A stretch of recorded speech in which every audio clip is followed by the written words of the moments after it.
vamos continuar, né? Então, nova geração de cientistas políticos surgem.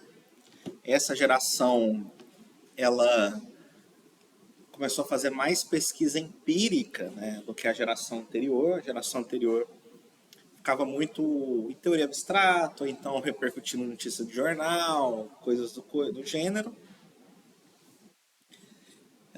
E aí descobriram esse resultado surpreendente. Olha, ao contrário do que se esperava, pelo menos no que se refere à disciplina partidária, o índice de sucesso, o índice de disciplina é muito grande no Brasil, né? E também do ponto de vista do governo, né, aqueles partidos que se declaram governistas, que são da base de governo, no caso Fernando Henrique, aqueles 4 que eu tinha falado para vocês, né, que era o PSDB, o PFL, o PMDB e o PTB, eles também eram não só, eles votavam sempre juntos entre si, mas eles também sempre já votavam juntos com o governo. Né? Eles eram governistas e, adivinha só, votavam com o governo. Né? E a oposição, né, também votava contra o governo. Né? Não em tudo, né, porque em todo parlamento tem propostas de consenso. Né? No cotidiano parlamentar tem, sei lá, entre 20, 30, 40, às vezes até 50% de propostas que são de consenso e todo mundo vota a favor. Né? E no resto, a situação votava com o governo e a oposição votava contra o governo. Então, o resultado era aquilo que a gente esperaria, por exemplo, no parlamento parlamentarista. Né? Por que isso acontecia, contrariando a teoria vigente até então? Aí esses cientistas políticos, eles começaram então a trazer uma série de teorias novas, teorias que antes não estavam no radar. Tá? Uma delas dizia respeito ao poder de agenda. O que é o poder de agenda? Aqui está um conceito bastante sutil, né? E que às vezes até eu percebo que até alguns colegas meus, assim, que estudaram comigo, né, tiveram aula lá com o professor Limonge, com outros, e acabam se confundindo nisso daqui, né? Talvez um ponto que acaba confundindo as pessoas e faz com que eles não consigam entender muito bem aqui essa teoria, é a palavra agenda, né? Eu acho até que foi um erro. Qualquer dia eu vou falar lá pro Limonge, eu vou falar, pô, Limonge, por que você traduzir agenda por agenda, né? Porque agenda, em inglês, significa agenda, aquele papel que tem lá o calendário e que você vai anotando os seus compromissos lá, né? Reuniões, consultas médicas, é o que a gente chama de agenda. Só que em inglês, agenda também significa pauta. Então, quando a gente fala, ó, a gente vai marcar uma reunião, o que a gente vai discutir na reunião? Ah, vamos fazer a pauta, que é o assunto que a gente vai discutir. Em inglês, eles usam a palavra agenda. Né? What is the agenda of the meeting? Ou seja, qual que é a pauta da reunião? Né? E o que eles estão querendo dizer aqui, na verdade, é o poder da pauta. Tá? Então, eles traduziram pelo cognato, ou seja, a palavra que parece em português, mas o mais correto seria falar pauta, poder de pauta. Então, qual que é o argumento lá de Figueiredo e Limoges? Né? Eles falam, olha, quem controla a pauta do parlamento controla o próprio parlamento, em muitos casos. Como que isso ocorre? Primeiro, uma possibilidade de veto prévio. Vamos pensar o seguinte, tem uma proposta que o presidente não quer que seja votada. Por exemplo, aumento de salário dos funcionários. Né? Isso vai não tem condições de dar aumento, vai reduzir a grana para outros programas, então ele não quer que isso seja votado. Se ele controla a pauta, ou seja, o que vai ser votado em cada sessão, Ele pode simplesmente nunca colocar esse ponto em pauta, e se ele nunca está em pauta, ele está vetado. Antes mesmo de ter o veto explícito, aquele veto de que o presidente veta a lei, o artigo da lei, etc., que pode ser derrubado, o veto presidencial pode ser derrubado, mas se ele simplesmente colocar a pauta e evitar que aquele assunto seja aprovado, é melhor ainda, porque ele nem vai ter o desgaste de ter que vetar. Imagina se o parlamento aprova o aumento de salário do funcionário e ele veta, vai ficar com a fama ruim. Se o parlamento nem sequer vota, fica muito mais disfarçado, fica muito mais escondido, entendeu?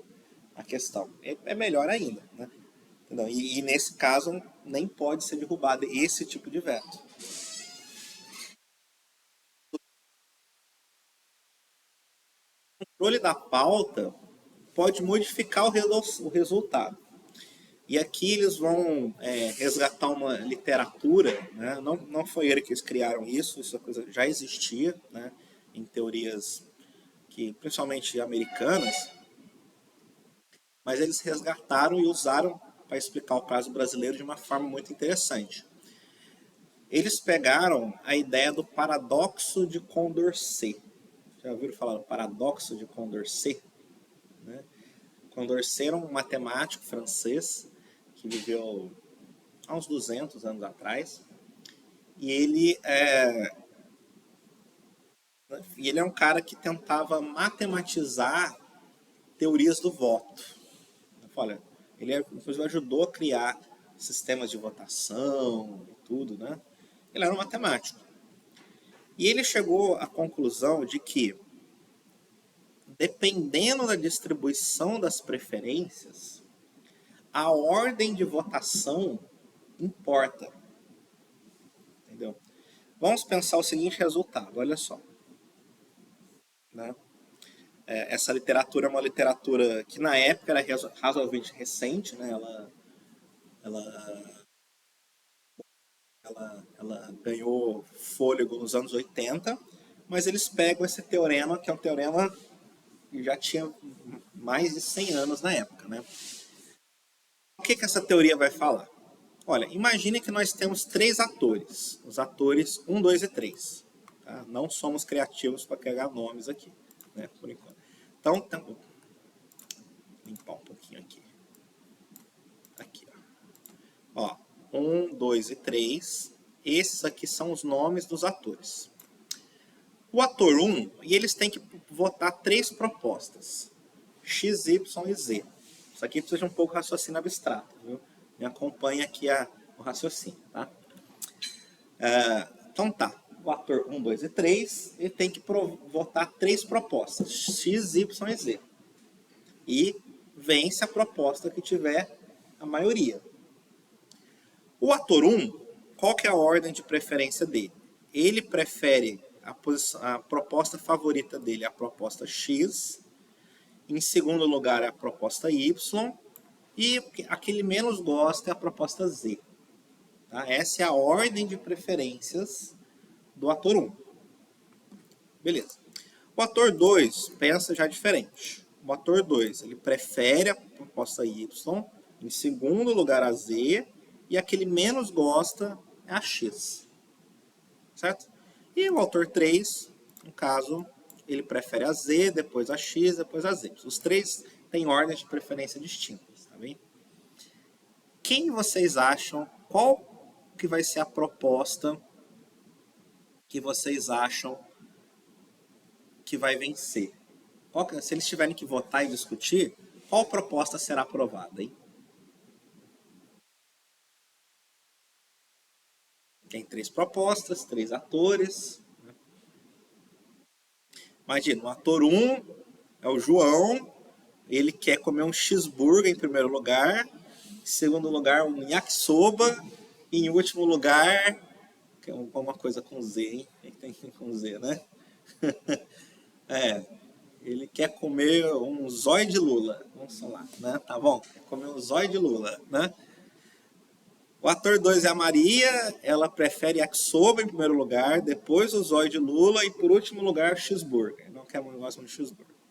Já o 3 é o Fábio, ele prefere o zóio de lula, depois um cheeseburger e por último um yakisoba, né? Os três vão decidir o que eles vão pedir no iFood, né? O que eles vão pedir? Qual vai ser a proposta vencedora? O zóio de lula, o cheeseburger ou o yakisoba? Hein? Então, tá difícil, tá difícil. 3 propostas é difícil. Vamos fazer o seguinte? Não tá muito claro, né? Vamos, ó, então vamos fazer o seguinte, vamos votar 2 e 2. É mais fácil votar 2 a 2, tá? Então alguém chega e fala, gente, vamos fazer o seguinte, vamos primeiro votar o cheeseburger contra o yakisoba, e aí depois quem vencer a gente vota contra o zóio de lula, tá bom? Então é isso que a gente vai fazer. Então, como é que dá a votação? Na primeira rodada, eles votam aqui o cheeseburger contra o yakisoba. Aí o ator 1, que aqui é o João, né? Vou colocar aqui no J de João, depois a Mariazinha. Ui, desenhar com o mouse é super chato. Ainda mais que eu coloco o mouse da forma mais sensível possível, para eu ter que fazer menos esforço. Só que na hora de desenhar isso atrapalha. E aqui o Fábio, tem que ir bem com calma. Tá, então tá a Joari, Maria e o Fábio, tá. Tá, então, primeira votação, cheeseburger contra yakisoba. O João vota no cheeseburger, que é a preferência aqui, ó. É a preferência dele principal. A Maria, ela vota no yakisoba, que é também a principal dela. Já o Fábio, o principal, a preferência dele é o zóio de lula, mas ele prefere o cheeseburger e yakisoba, então já que é só X contra Y, então ele vai votar no X, que é o cheeseburger. Tá bom? Então quem que vence na primeira rodada? Cheeseburger. Então vamos ver se então as pessoas preferiram o cheeseburger. Yakisoba ficou por último. Então vamos ver entre cheeseburger e o zóio de lula quem vence. O João, ele vota no cheeseburger, que é a preferência dele, principal, tá aqui. Já a Mariazinha, já que não tem o yakisoba, que ela preferia mais, ela vai votar no zóio de lula porque é o segundo favorito. E aí o Fábio vota no seu que ele mais prefere, que é o zóio de lula. Resultado, quem que eles vão pedir? O zóio de lula. Pronto. Resolveu o problema, né? Só que aí, né, o João fala, não, recontagem de votos, né? Tem fraude nessa eleição, né? Essa eleição está fraudada, eu quero de novo recontagem. Só que dessa vez a gente vai começar votando o yakisoba contra o zóio de lula, tá? Aí depois a gente vota com o cheeseburger. Aí então o que acontece? Aqui, vamos de novo. João aqui, João, Maria e o Fábio. Ó, fiz até razoável dessa vez as letras. Então tá bom. Aí então, o João vota no yakisoba, porque o X que era o principal dele não estava valendo, então, nessa rodada, então vai yakisoba. Yakisoba. A Maria vota no yakisoba, que é o que ela mais gosta, e então o Fábio ele vai votar no zóio de lula. Tá bom? Então quem venceu a primeira rodada? Yakisoba. Segunda rodada contra o cheeseburger. O João vai votar no cheeseburger, que é o favorito dele. A Maria vai votar no yakisoba, que é a favorita. E o Fábio, né, já que o zóio de lula não está mais em disputa, ele vai votar no segundo mais favorito, que é o cheeseburger. Resultado, o cheeseburger venceu. Entendeu? Né? Mas aí, como assim, gente? Mas na primeira vez que a gente votou, tinha votado lá o zóio de lula, né? Então, o que o cheeseburger venceu dessa vez? Né? Vamos fazer de novo a rodada, só que dessa vez, né? Vamos colocar em primeiro lugar o cheeseburger contra o zóio de lula. Todo mundo vai votar de acordo com a sua preferência, nem vou repetir. E aí, no final, quem vai vencer vai ser o Y. Ou seja, dependendo da ordem da votação, pode dar qualquer resultado, né? E vamos supor, então, que o João eles tenha o poder de agenda, ou seja, ele controla a ordem das votações. E ele sabe disso aqui tudo, né? O que ele vai fazer? Se o João for quem determina a ordem das votações, ele vai fazer com que a proposta favorita dele vença. Ele vai colocar essa ordem aqui.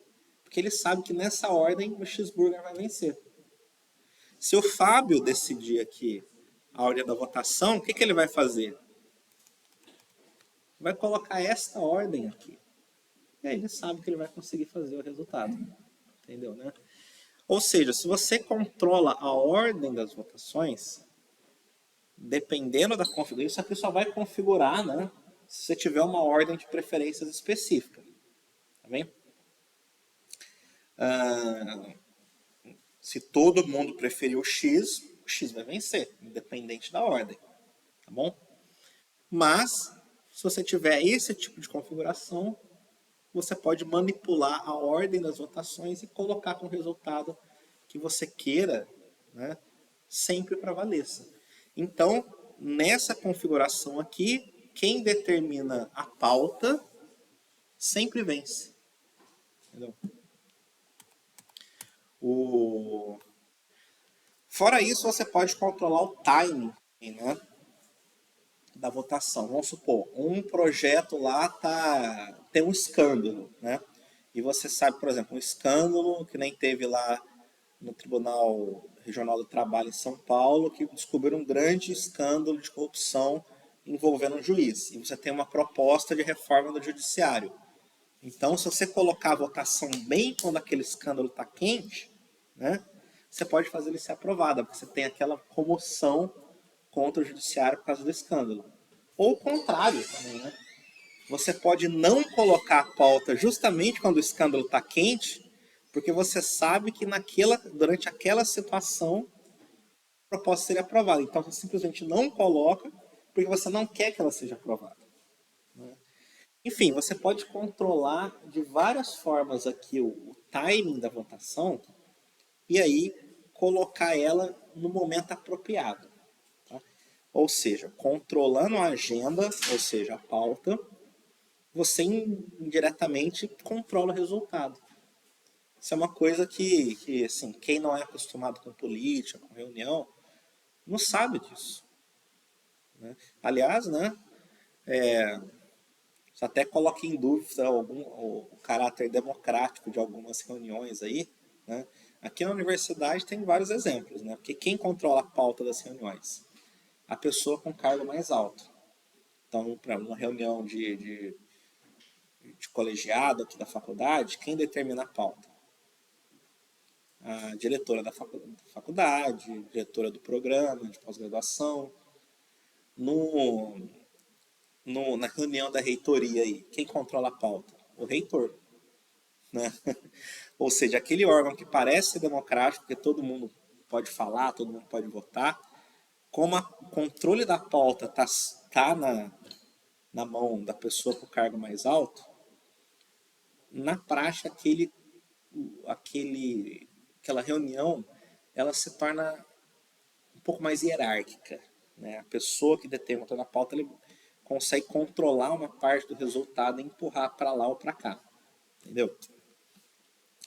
Ou seja, acaba não sendo tão democrático, horizontal como algumas pessoas pensam. Né? Pois bem, e quem controla a pauta das votações no Congresso? Né? Formalmente, né, a gente viu lá na parte anterior que eu falei do processo legislativo, formalmente quem controla? O presidente da casa. E nas comissões, quem controla? O presidente da comissão. Tá? Mas, como eu falei para vocês, o presidente, o presidente da casa não faz isso sozinho. Ele faz sempre consultando o colégio de líderes. Então, na prática, o colégio de líderes determina a pauta das casas. E como ele determina as pautas das casas, eles controlam o resultado. Fora isso, o presidente das casas, eles também, né, controla a composição das comissões. Eu falei para vocês da outra parte que na comissão é que você tem a discussão mais substantiva da lei, que você discute propostas rivais, você conversa com especialistas. É nas comissões que realmente tem um trabalho verdadeiro de deliberação. Quem controla a composição das comissões? O presidente da casa, de novo, né? Mas, de novo, ele não faz isso sozinho, ele sempre faz consultando o colégio de líderes. Tem aqui uma fotinha da reunião no colégio de líderes, né? O presidente da época, lá no fundo está o presidente da Câmara, na época era aquele gaúcho lá era do PT, né? Era a época da Dilma, eu acho. Aquele gaúcho lá, PT do Rio Grande do Sul, esqueci o nome dele, foi o presidente da Câmara, né? Mas tá aqui, ó, reunião no colégio de líderes, eles sentam numa mesa, uma sala pequena. Normalmente não tem esse bando de assessor que está atrás, aqui foi porque eles abriram para a imprensa, né? Fica só o pessoal ali em volta ali da mesa e ali que tem a discussão mais importante da casa, que é a pauta. Vamos colocar tal projeto? Não, está sem consenso, a gente está costurando um acordo aí para um novo substituto, né? Ah, então vamos colocar tal coisa. Ô, colegas, que você não... Eu pedi já algumas semanas para colocar tal ponto, vamos colocar agora, tal. É aqui que eles discutem, portas fechadas, né? Então fica aqui a discussão. Tá, esse aqui é na verdade o cérebro da casa. É aqui que talvez a discussão mais importante ocorra, que é a pauta. Pois bem, né? Para um parlamentar individual, arrumar briga com esse povo aqui é uma fria, é totalmente fria. Por que um parlamentar vai com uma briga com seu líder? Isso vai significar que a sua proposta, a proposta parlamentar, nunca vai entrar na pauta. Se ele começar com uma briga, se ele tem alguma demanda, alguma coisa para fazer para os eleitores dele, né, seja para se promover, seja para tirar alguma coisa pessoal, não interessa. Né? Seja para realmente uma demanda importante que a sua comunidade tem, enfim, não interessa. Se ele arruma briga com esse povo aqui, ele não faz nada, ele vai ficar lá que nem um fantasma andando, participando daquele monte de discussão interminável, votando, e a proposta dele nunca vai ir para frente, se ele arrumar briga com esse povo aqui. Não existe nenhum outro mecanismo.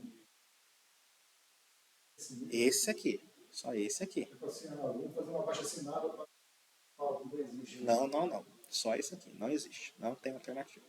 Entendeu? Então, o que o parlamentar pensa quando entra lá? Eu não vou brigar com o meu líder. Eu vou colaborar com ele. Eu vou, assim, tudo bem. Eu vou demandar, vou falar, oh, preciso fazer tal coisa, né? Mas fazendo o mínimo possível, né, de atrito com o líder. Tá certo que, como é que o líder é escolhido? Como é que os líderes são escolhidos? Por votação. No começo do ano, as pessoas se reúnem, as bancadas, e elegem o líder.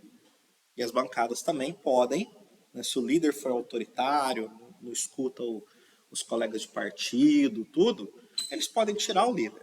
Né? Então, sim, não é que o líder ele pode ser autoritário com os colegas, não pode. Né? Porque ele é eleito e ele pode ser destituído. Mas, depois que ele é eleito, aqui ele tem a faca e o queijo na mão, é ele que vai fazer essa decisão. Entendeu? Bom, no Congresso americano, né, existe uma diferença grande em relação ao Brasil. Lá o parlamento americano é muito mais descentralizado que o parlamento brasileiro. Né? A gente vai descobrindo que tem algumas regras que parecem ser minúsculas, né? Só que elas causam um impacto gigante no funcionamento do Congresso. Lá, ao contrário no Brasil, o parecer das comissões é meramente opinativo. Eu falei lá na parte do processo legislativo. Tanto que os líderes, né, podem tirar qualquer projeto de qualquer comissão, menos da CCJ, e colocar direto no plenário. Se o parecer é meramente opinativo, menos da CCJ, que faz análise de constitucionalidade, que é obrigatório. Todos os outros são optativos. Então, você pode aprovar um projeto de lei sem ter parecer nenhum, de nenhuma comissão. Em caso de urgência, muitas vezes quando o executivo tem muito interesse naquele projeto, e o executivo fala, não, gente, eu já fiz aqui com os meus técnicos todos os estudos possíveis, o projeto é super bom, super importante, não precisa fazer mais modificação nenhuma, joga direto no plenário e aprova que eu tenho pressa. Acontece, né? Em geral, os projetos mais mal feitos acontecem assim, né? Mas pode-se fazer. No Congresso americano, não. Lá, todas as comissões elas têm um poder de veto. Se um projeto não passa uma comissão, ele está vetado e não tem como contornar as comissões. E as comissões, elas funcionam por um sistema de antiguidade. Quanto mais tempo você passa na comissão, mais você é promovido dentro da comissão, né? Então, o parlamentar americano ele tem muito incentivo para se especializar. Por exemplo, alguns entram na comissão de agricultura e ficam lá muitos anos, entendem tudo de agricultura, porque quanto mais tempo ele passa na comissão, maior o cargo, mais importância ele tem dentro da comissão. Outros vão para relações exteriores, indústria, serviços sociais, você tem tudo quanto é comissão, que nem o brasileiro, e os parlamentares ficam muito tempo lá e se tornam especialistas no assunto, né? Porque as comissões lá são muito importantes e têm poder de veto sobre todos os projetos. No Brasil não é assim. No Brasil, as comissões, ou seja, o parlamento americano ele é muito descentralizado, porque cada comissão tem muita autonomia. Já no Brasil não é assim, porque o colégio de líderes é que ele pode contornar as comissões. Todo parlamento sempre tem um grupo menor que toma as verdadeiras decisões. No parlamento americano, quem que é esse grupo menor? As comissões. Depois que o projeto passa nas comissões, chega no plenário, ele é muito difícil de ser rejeitado, tá? Então, quem realmente discute, né, aqui uma comissãozinha fotinha de uma comissão americana, né? Lá eles têm aquela estrutura de depoimento que fica um depoente na frente, parecendo uma bancada ali, fazendo perguntas para ele, né? Então, no Congresso americano, quem toma as verdadeiras decisões são as comissões, que eles chamam lá de comitê, né? Committee, né? No Brasil, quem toma as decisões, na verdade, é o colégio de líderes. Então, o colégio de líderes é que toma a verdadeira comissão. E o parlamentar brasileiro, infelizmente, não tem o mesmo incentivo a se especializar que nem o parlamentar americano. Além do colégio de líderes, o próprio presidente ele consegue controlar a pauta do legislativo. Como que o presidente controla a pauta? Primeiro, pelas iniciativas exclusivas. Eu falei para vocês lá na parte anterior que tem uma série de áreas de política pública que só o presidente pode propor leis a respeito daquelas áreas. É o que a gente chama de iniciativa exclusiva. Então, nenhum parlamentar, nem senador pode propor leis sobre tudo isso aqui. Olha, eu li da outra vez, né, já tinha lido antes, mas a gente pode ler de novo. Forças Armadas, criação de cargos públicos, criação de órgãos públicos, administração dos territórios, organização do Ministério Público, Defensoria Pública, criação e instituição de ministérios, Forças Armadas, de novo. Ou seja, todos esses pontos, só o presidente pode propor leis. Então, se só ele pode propor leis, ele controla a pauta. Controlando a pauta, controla o momento, pode ter veto prévio, tudo que eu falei. Segundo, nas áreas que os parlamentares também podem fazer, o presidente, nas chamadas iniciativas gerais, né, naquelas áreas que todo mundo pode propor, o presidente ele tem uma característica, ele tem um poder que é o poder de declarar urgência. O que é declarar urgência? Ele fala, esse projeto meu, ele só pode fazer isso com os próprios projetos, esse projeto meu tem que ser votado em 45 dias. Se não for votado em 45 dias, tranca a pauta não se pode votar nada até o meu projeto ser votado. Você aperta lá o garrote no parlamento e obriga o parlamento a votar aquela coisa que ele tá dizendo. Então, se controla a pauta do parlamento. E as medidas provisórias, né, elas são mais fortes ainda, porque elas começam a valer imediatamente, criam situações que depois são difíceis de reverter, né? Então, e elas também sempre tramitam em regime de urgência, uma urgência maior do que a declaração de urgência normal. Elas têm que ser votadas em menos tempo, né? Porque na urgência normal, cada casa tem 45 dias para deliberar. Na medida provisória, é 45 dias para as duas casas. Tá? Então, pode ser que, por exemplo, a medida provisória tranque a pauta da Câmara, aí a Câmara aprova a medida provisória, e aí, quando entra no Senado, no primeiro dia, ele já tranca a porta. Já entra trancando a pauta. Né? E, por fim, o controle do orçamento. Né? O presidente ele pode distribuir cargos, verbas e tudo, e com isso conquistar o apoio dos parlamentares. Né? No sistema americano, a gente fala que isso aí é a política do pork barrel, né? Ou barril de porco. Né? O que é barril de porco? Isso tem a ver com o folclore americano, né? De que tinha um político lá muito famoso, né? Que ele era de uma região que produzia suínos, e aí ele distribuía barris de porco, né? O barril a carne via banhada em gordura, isso era antes da invenção da geladeira, refrigerador. Então a carne era conservada em banha de porco, né? A própria carne do porco era conservada na banha do porco, né? Só que aí os caras pegaram alguns desses barris de porco, né? Abriram, viram que no meio do barril havia sacos de dinheiro, né? A distribuição do porco que ele dava lá os correligionários, na verdade, era dinheiro, né? Enfim, mas é um exemplo assim de troca de dinheiro por apoio político. Virou termo da ciência política, mas é folclore americano, né? De política, né? Mas o presidente, tudo bem, não distribui barris de porco, mas distribui benefícios aí para os parlamentares, né? É de especial relevância a iniciativa privativa para a estruturação de órgãos públicos e carreiras do executivo. Então, porque isso protege, por exemplo, o parlamentar de ser assediado pelos funcionários, por aumento de salário, modificação das carreiras. Os funcionários têm muito interesse, né, em aprovar propostas que lhes beneficiam, e essa iniciativa exclusiva protege o presidente, e não só o presidente, todos os ocupantes do cargo do Poder Executivo, incluindo prefeitos e governadores, esse tipo de pressão.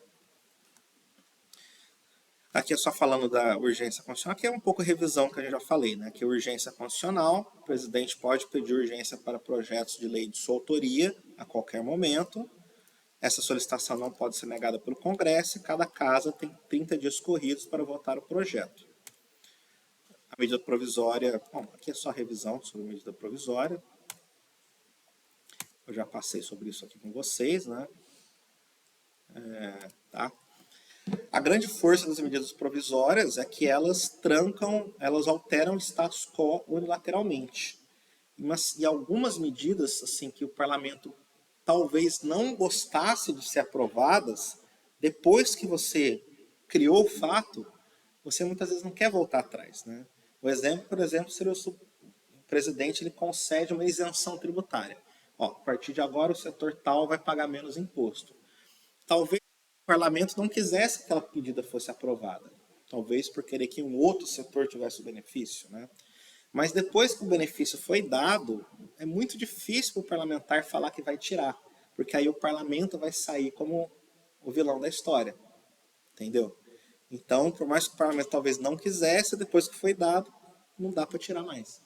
E o presidente ele pode unilateralmente, sem consultar ninguém, fazer essas modificações na realidade que depois vão meio que colocar uma faca no pescoço do parlamento e ele vai ser obrigado a aceitar. Né? Sem falar que também tem um controle de pauta pelo regime de urgência. Tá? Ou seja, somando todos esses fatores, o que nós vamos ter? Dois pontos. Primeiro, um funcionamento altamente centralizado pelo colégio de líderes dentro de cada casa. Então, aquela coisa de que parlamentar individualista, cada um por si, simplesmente não é verdade. Tá? Os parlamentares raramente resolvem brigar com seus líderes partidários. Segundo, como o presidente também tem um grande poder de pauta, ele consegue um enorme sucesso nas propostas dele. Ele consegue meio que dar uma empurrada forte no parlamento para que as propostas dele sejam aprovadas. E, no geral, o presidente é muito bem sucedido. Né? E o mesmo vale, né? Depois a gente vai ver um pouco isso sobre os estados e governadores, mas isso é mais verdade ainda nos estados e municípios. Né? Na verdade, o poder executivo que tem menos sucesso é o presidente da República. Entendeu? Porque no caso de governos estaduais, né, e município é difícil falar porque tem muitos casos, né, mas nas principais cidades é extremamente difícil que um projeto de um governador seja rejeitado, de um prefeito de alguma cidade seja rejeitado. É, sim, muito, muito difícil, porque os constrangimentos que tem sobre a ação dos parlamentares é muito grande. Tá? Essa ordem de coisas não tinha na Constituição de 1946 a 1964. Agora não vai dar para mostrar para vocês, eu acabei esquecendo em casa minha caixinha de som, né? Mas eu vou mostrar na próxima aula, né, uma palestra do Fernando Limonge sobre como que os parlamentares da Constituinte de 88 discutiram essas questões. Né? Bom, o argumento que ele vai dizer é que houve muitas modificações da Constituição de 46 para a Constituição de 88. Essa tabela aqui foi feita pela Andréa Freitas, né, minha colega lá na USP, hoje professora da Unicamp e que foi muitos anos orientando a do Fernando Limonge, a cria do Fernando Limonge, né? E ela fez essa tabela aqui muito, muito prática, muito fácil de entender. Olha, na Constituição de 46, os líderes partidários não podiam determinar a agenda. Na Constituição de 88, eles podem. Na Constituição de 46, eles não podiam votar, né, em geral em votações de pauta, em nome das bancadas. Na Constituição de 88, pode. Né? As votações do colégio de líderes, que nem eu falei, isso vale também para algumas votações que, às vezes, essas votações acontecem na sala do presidente da casa, do presidente da Câmara, do presidente do Senado, que é aquela reunião que eu mostrei para vocês, mas eles podem votar sim no plenário também. Se eles têm alguma votação de ordem, de pauta no plenário, aí o chefe, o líder do partido, vota no microfone, na frente de todo mundo, né? E aquele voto é pesado de acordo com o tamanho da bancada do líder. Em geral, de questões de pauta. O líder não pode votar assim em questão subjetiva, em questão substantiva. O líder não pode assim votar contra pela aprovação ou rejeição do projeto de lei ou de emenda constitucional em nome da bancada. Mas em questão de pauta, ele pode. Entendeu? Então, ele pode representar todos os membros do partido no plenário. Na Constituição de 46, ele não podia restringir emendas e votações separado. E na Constituição de 88 pode. O poder de retirar leis das comissões por meio de pedido de urgência era restrito na Constituição de 46. Passou a se tornar muito amplo em 88. Apontar e substituir membros das comissões, isso podia antes e pode agora. Apontar e substituir membros das comissões provisórias, ele não podia em 46, pode em 88. 46, quando ele indicava um integrante para uma comissão, por exemplo, para discutir uma PEC, que é uma discussão, que é uma comissão provisória, ele indicava e depois não podia retirar a pessoa. Em 88 ele pode indicar e retirar a pessoa. Né? Para substituir membros das comissões mistas de orçamento, não podia e agora pode. Ou seja, a Constituição de 88 ela ampliou enormemente os poderes dos líderes partidários. Né? Ou seja, nos trabalhos internos ao parlamento, ela concentrou o poder.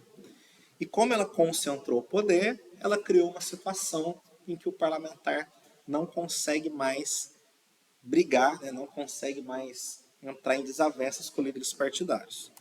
Qual que é a consequência disso tudo? Né?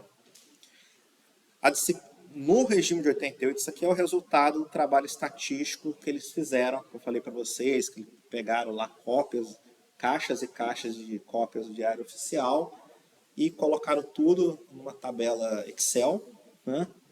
E fizeram uma estatística das votações. Deu um trabalhão, muito mais. Vendo os números assim parece fácil, mas deu um trabalho enorme fazer isso. Né? E o que eles chegaram à conclusão? No período pós-88, a taxa de disciplina partidária é de quase 90%. Né? O que isso significa? Isso significa o seguinte: antes de cada votação, quem vota primeiro é o líder partidário. Então, o líder, o presidente da casa, chega e fala: como votam os integrantes? Dou aqui 2 minutos para o líder do MDB orientar a bancada. Aí chega lá o líder do MDB, pega o microfone e fala: nós aqui do MDB orientamos voto contra. E isso fica registrado no Diário Oficial. Ou seja, o líder ele vota primeiro e orienta a bancada. E aí cada membro do partido dele pode seguir ou não a indicação do líder. Só que em 90% dos casos, ele segue a votação do líder. Mas fala, então tem 10% de parlamentares rebeldes aí em cada partido, né? Na verdade, não. Sempre tem um ou outro rebelde, né? Acontece. Só que esse 90% é considerado o tamanho da bancada. Se o parlamentar falta, ele é considerado contra a bancada. Entendeu? Então, muito provavelmente, esses 10% são os 10% que são, na maior parte das vezes, são os deputados que faltaram à sessão. E o que você diz? Abstenção, aí o pode indicar a abstenção, aí você conta. Não é, né? Aqui ele só conta fora quando falta, na verdade. Né? Tá bem? E na verdade, só conta como indisciplina se o parlamentar falta e o líder indica a favor. Que é o seguinte: para aprovar o projeto, você tem que ter voto a favor. Se a pessoa vota contra ou falta, é a mesma coisa, não é a favor. Entendeu? Então ele conta como indisciplina, por exemplo, quando o líder fala para votar a favor e a pessoa não veio. Que ela se não veio, é a mesma coisa ela votar contra. Inclusive, muitos parlamentares que não querem votar a favor de uma proposta, eles faltam de propósito. Às vezes estão até ali no recinto, mas não registram presença. Porque eles não querem votar a favor e o líder falou que tem que votar a favor. Para ele não entrar em conflito com o líder, ele simplesmente crava um atestado ali, crava uma falta. Né? Tá? Tem casos, inclusive, que essa falta é negociada. Às vezes o deputado chega para o líder e fala: pô, vamos supor, o deputado ele é da base da educação, ele é apoiado por sindicatos de professores da educação. Aí tem uma proposta que os professores estão contra. Aí, às vezes, o parlamentar chega para o líder e fala: pô, companheiro, é o seguinte, se eu votar a favor disso aqui, os caras vão me comer vivo, eu não posso votar a favor, né? Então, o que o líder pode falar? Então, faz o seguinte, cara, falta, inventa uma desculpa aí qualquer e falta, né? Então, você não vai arrumar problema comigo, você não vai me desrespeitar, também não vai desrespeitar a sua base. Eu já olhei, já fiz as contas aqui, o projeto vai ser aprovado de toda forma, entendeu? Então, tudo bem, se você faltar não vai fazer diferença, então vai ter que justificar para sua base que você votou a favor, né? Aí a pessoa tem uma falta negociada. Acontece também. Né? Bom, e por causa dessas faltas negociadas, faltas de não sei o que lá, eles fizeram a seguinte conta. Olha, vamos supor que eu não sei como que votou cada deputado. Eu perdi a tabela lá que está a votação de como votou cada deputado. Mas eu salvei aqui a tabela da posição do líder. Olha, eu só sei o que o líder falou, se orientou contra ou orientou a favor. Aí Se eu só tenho essa informação, se os líderes votaram contra, os líderes votaram a favor, e eu sei o tamanho da bancada, qual que é a probabilidade de eu adivinhar o resultado sabendo apenas a posição dos líderes? Ó, quase 94%. Ou seja, se eu apenas sei a posição do líder, eu já consigo saber se uma lei foi aprovada ou rejeitada 94% das vezes, mesmo sem saber como votou cada deputado. Ou seja, muito dessas faltas ou deputados que votam contra, eles votaram contra ou faltaram porque o líder sabia que esse resultado aqui ia ser irrelevante. Se você já tem voto suficiente para aprovar uma proposta, você pode deixar um ou outro cara votar contra, às vezes a pessoa até sobe lá, faz um discurso dizendo que ele discorda do próprio partido, não devia estar sendo assim, etc. Mas é porque nos bastidores o líder deixou ele fazer isso. Olha, já temos voto suficiente, faz lá o seu discurso para sua base, né? Ele está falando para a base parlamentar dele, que isso não vai mudar nada o resultado, né? 70%, né? Qual que é a chance de uma proposta do presidente ser aprovada? 70%.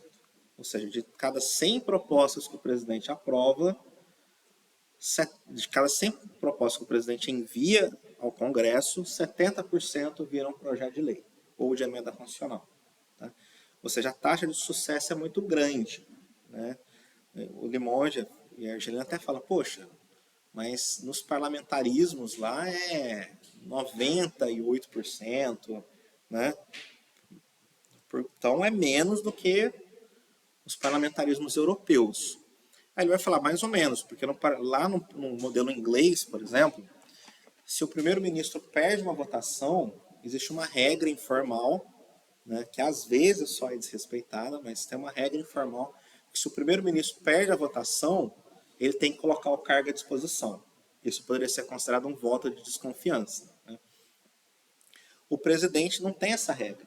Ele pode perder e não ter o mandato em jogo. O primeiro-ministro não. Se ele perde, ele tem que trucar. Né? Então o presidente ele arrisca mais. Tá? E isso daqui, na verdade, é dentro do mandato. O Fernando Henrique, por exemplo, ele mandou algumas propostas que eram extremamente polêmicas e elas não foram aprovadas no primeiro mandato, mas foram aprovadas no segundo mandato. Só que aqui ele conta como fracasso. Tá? É só coisas que ele manda e é aprovado dentro do mandato. Tá? Algumas coisas realmente eram muito polêmicas e demoraram mais. Então, se fosse calcular isso aí, diminuiria, seria mais de 70%. E o que eu acho mais interessante é essa aqui, ó, taxa de dominância, 85,6%. O que é a taxa de dominância? Quantos por cento das leis e emendas constitucionais aprovadas pelo parlamento são de autoria do presidente? 85%. De tudo que o parlamento aprova, 85% são propostas do Poder Executivo. Ou seja, o Poder Executivo, ele é um grande legislador, ele é o maior de todos os legisladores. Ele é o legislador que mais impacta o sistema. Né? Ou seja, o argumento de que o presidente era fraco, de que o argumento do presidente seria instável, não é verdade. A gente estava até conversando, né, André? Né? O Bolsonaro, muita gente fez a analogia dele com o Fernando Collor. Né? E os dois realmente têm um ponto em comum, que eram presidentes que se recusaram a fazer uma coalizão. Eles optaram por ser um presidente de minoria. Né? O Fernando Henrique, ele era o Jair Bolsonaro, era um presidente de minoria, porque ele não tinha uma coalizão que formava a maioria no Congresso. Mas isso é porque ele escolheu. Ele que não quis. Ele tinha aquele discurso antipolítica, que falava que distribuir cargos era corromper o sistema político, ele falou isso na campanha. Né? E ele foi muito reticente e fez, na verdade ele até fez, mas fez informalmente, e demorou 2 anos. Depois de 2 anos, quando começaram a soprar no ouvido dele que estava sendo gestado um pedido de impeachment dele, ele fez uma coligação informal. Né? Ele não distribuiu no nível dos ministérios, distribuiu só alguns cargos dos ministros, mas segundo, terceiro escalão e o orçamento secreto, ele fez para tentar conquistar o Congresso. Então, com isso, ele evitou o impeachment. Tá? O Fernando Collor, não, ele foi muito resistente para fazer uma coligação e ele evitou ter uma base de apoio. Mas provavelmente, se ele tivesse feito, se empenhado mais e mais cedo em fazer uma base de apoio no Congresso, talvez ele não tivesse nem sido empichado. Tá? Mesmo com o confisco da poupança, mesmo com tudo. Tá? Ou seja, né, o argumento aqui é o seguinte: a Constituição de 88 ela deu muitos poderes para o presidente, não poderes no sentido de mudar de presidencialismo para parlamentarismo ou mudar o sistema de votação, mas no cotidiano do Congresso ela fortaleceu os líderes e o presidente. Muitas, inclusive, das regras criadas, como por exemplo as medidas provisórias, foram criadas durante a ditadura. E os constituintes mantiveram regras que surgiram durante a ditadura, justamente para concentrar o poder dentro do Congresso e, com isso, fazer com que o sistema se tornasse mais ágil, se tornasse um sistema menos travado. Tá? Uma crítica que se pode fazer é que esse modelo, apesar de dar muito poder para o presidente, esse modelo ele exige um presidente razoavelmente articulador. Tá? Se o presidente não for uma pessoa muito articuladora, que nem Fernando Collor, de certa forma o próprio Bolsonaro, aí ele começa a não... talvez ele não seja muito eficiente. Né? É que a gente deu uma certa sorte de ter o Fernando Henrique, que era uma pessoa articuladora, o Lula também se mostrou um excelente articulador, né? A Dilma não era muito, talvez por isso foi empichada, né? Não tinha esse... Porque as eleições nem sempre elegem uma pessoa com um perfil de liderança e de capacidade para operar esse sistema. Só que o sistema ele não foi feito para ficar travado e não funcionar. Pelo contrário, ele foi feito para dar muitos instrumentos ao presidente para ter um governo efetivo. Tá? Então aí você cria uma interpretação otimista sobre o sistema político, né? Figueiredo e Limonge são considerados, alguns até são considerados os otimistas do sistema, né? Eles falam que, olha, o modelo brasileiro ele não está tão errado assim, não, né? Não tem nada assim especialmente errado. Né? Ah, mas por que tem corrupção? Por que tem problemas econômicos? Aí eles vão falar, gente, talvez o problema não seja as relações executivo e legislativo, talvez tenham outros problemas, lei de licitação, enfim, organização do judiciário. Talvez tenham outros problemas que estejam atrasando o Brasil que não esse. Porque os pressupostos da teoria anterior, empiricamente, não se demonstraram. Entendeu?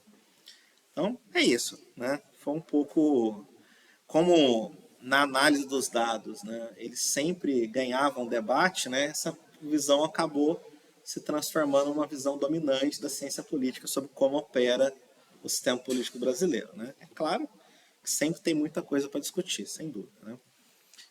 Bom, por enquanto é isso, gente. Alguma dúvida, questão?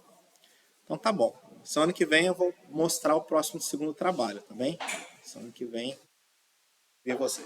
Envia o trabalho corrigido que vocês entregaram e já dou o próximo trabalho, tá bom? Gente.